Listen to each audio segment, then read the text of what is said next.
I bought my Ford Transit cargo van brand new and completely empty. After installing some insulation and a crude bed setup, I took it on a road trip pretty much right away, which I shared in a previous video. As much fun as I had, my biggest takeaway was this: I need a roof vent. Without it, the inside can be unbearable. With just a few days to spare before my next road trip, I decided it was time to take care of this. So today I'll be putting in my MaxxAir fan in the roof of my van. I've been putting this off. I'm a little scared because I have to cut a big hole in the roof, but the weather is perfect today. I'm gonna give it a shot. The way I want to start this video is just by going over everything you need for this project so you're not making trips to the hardware store in the middle of the project. First, obviously, is the fan itself. Second is this adapter, which I got on eBay from a company called Impact Designs. It sits between the van plastic and it sits between the fan plastic and the van metal. It's an adapter that forms a tight seal so it doesn't warp the metal of your truck.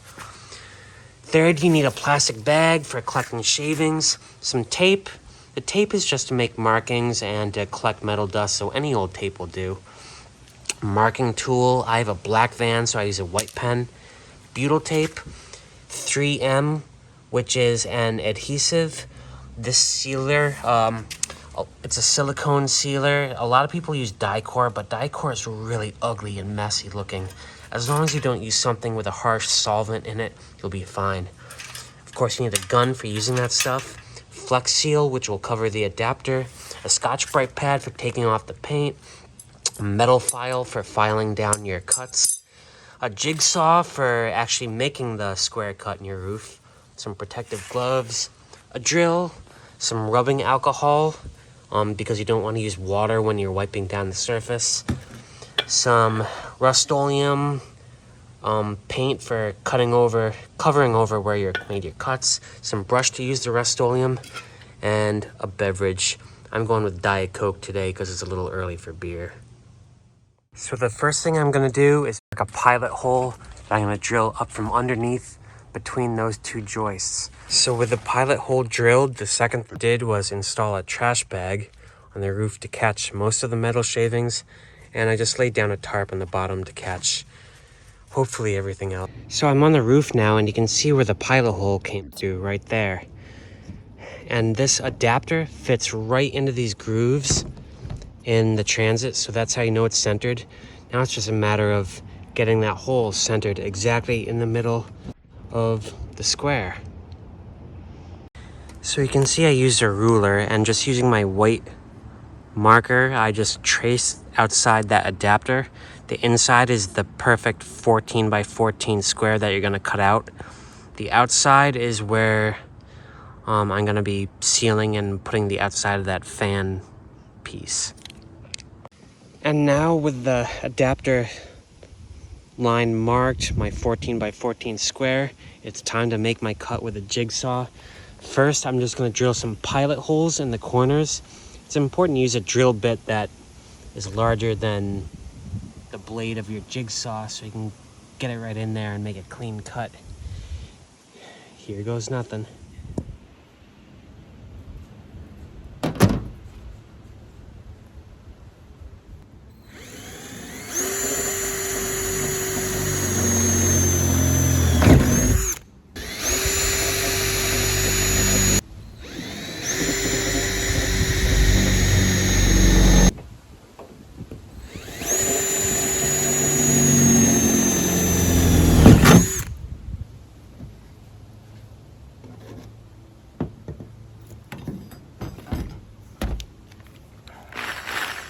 Now to make the cut.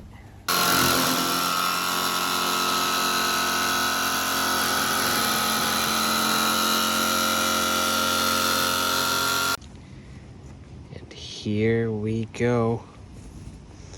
A nice 14 by 14 piece of my van gone. So now I'm just gonna file down these edges, and then I'm gonna coat that all in nice Rust-Oleum before I move on to the next part. Just to get it all nice and nice and clean. So now that I've filed it and got a pretty clean fit, I'm just using some rubbing alcohol to wipe up all those metal shards. And then after that, I will apply some Rust-Oleum all around the edge.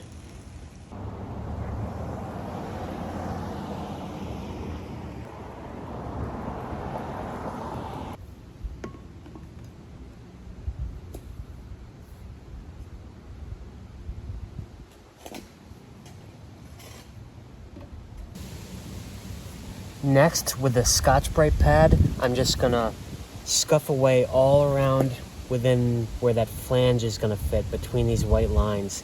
That's just gonna make sure that this flange, this adapter, adheres to the van itself, to the steel, and not to the paint. The instructions for that flange say to degloss but not scuff. I'm not sure. Those aren't very scientific terms, so how do you make the difference? So I kind of did halfway. I don't know if this is scuffing or deglossing or what, but we'll just see how it goes from here, I guess. So the flange instructions said to use this 3M window weld to adhere this bracket to the roof of the car. So I'm just gonna put some beads around the edges and seal it right down.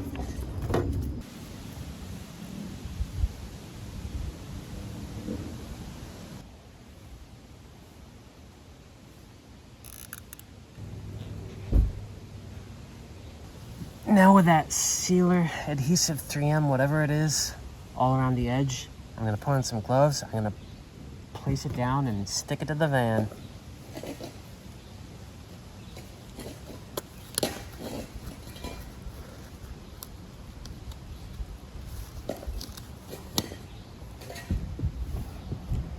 Voila, I just glued that adapter down. It says you don't need to use clamps. That stuff seems to stick pretty fast and pretty tightly. The butyl tape is all on. I didn't leave any gaps because this is not only an adhesive but a sealant. Now it's time to drop it into the slot. One thing I learned you have to keep in mind is these metal things go on the sides. So that's the front of my van. The metal things go on the sides.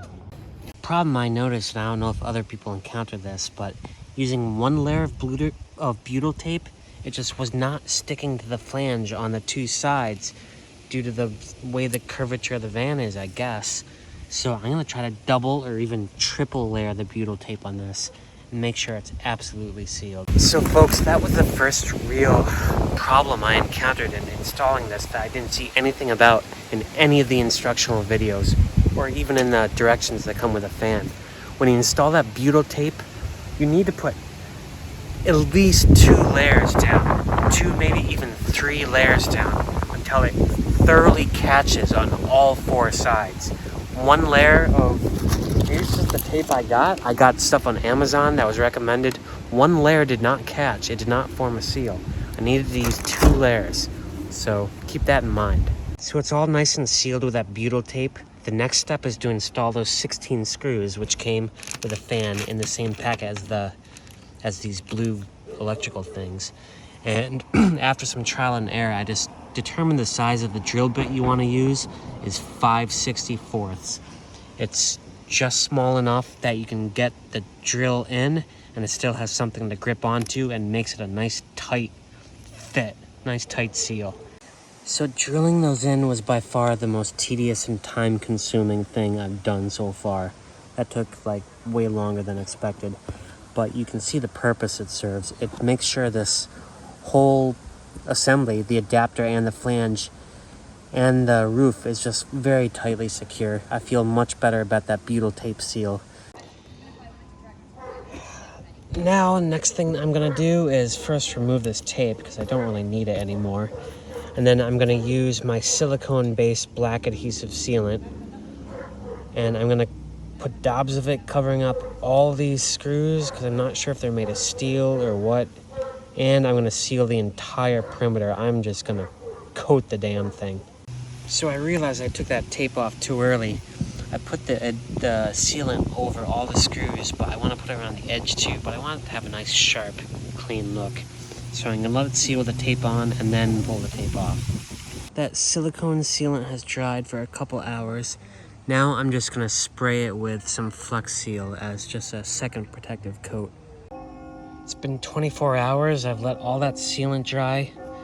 Not sure if I'll do another layer. I might, maybe with some of that Flex Seal or something.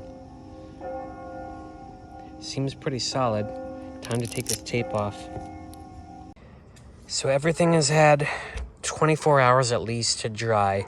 I'm ready to lower the actual fan itself onto the flange assembly. This takes a bit of jiggering. These bolts have to line up with these metal clips. And yeah, it takes a little bit of force, but I'll figure it out. I'm already encountering another problem trying to adapt this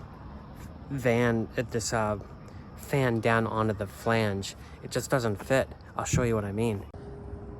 So the screw hole in the fan does not line up with the one in the flange. You can kind of see from here, maybe you can't, but it's off by maybe kind of a lot, like almost a 1/4 inch, which is enough that you can't get a screw through. I've been jiggering with it, trying to fix it, but I think I just had to drill a fresh hole through that flange, unfortunately. So with a bit of machining, I finally got that fan on. It's nice and solid. Now, one thing the instructions don't say to do, but I'm gonna do anyway, is put some sealant over these screws, because they're just steel and they're a possible, moisture entry point. I might also put another layer of sealant all around the whole thing, just to make sure it's extra secure. And last but not least, I'm gonna paint all this white stuff black, just to match my van. I'm not a fan of the white. So here we go. Here's a MaxxAir Fan after 2 days of sealing. I am gonna come up here with some isopropyl alcohol and kind of rub off some of this splatter here, make it all nice and sharp again. But everything works. The last thing I want to do is just remove this sticker. Sorry, MaxxAir Fan, not a fan of your sticker. The whole process took 2 days, but I'm very happy with how this went. Cutting holes in your van is not so scary, and the MaxxAir Fan Deluxe lets you manually open and close it, even without hooking it up electronically, and it doubles as a skylight. It's the last day of summer, and time to get this show on the road. Next, I'll be traveling across the US in this crude setup, so stick around, subscribe, and see how this goes.